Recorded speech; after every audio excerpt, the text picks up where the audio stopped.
Hey everyone, this is Tim from YourSixTech. Today in this video, I'm going to show you how to dim the light on your PlayStation 5 Pro. So if it's too bright or something like that, even in rest mode, we can go up to the settings right here and select it.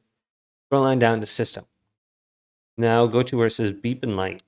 Go to the right, and then go to Brightness.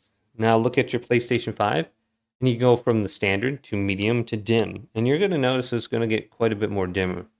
So if you have this in your room when you're sleeping or something like that and it's too bright, switch it to dim and it won't be nearly as noticeable. So you don't have to put like tape over it or something like that, or you don't have to flip it around or turn it around.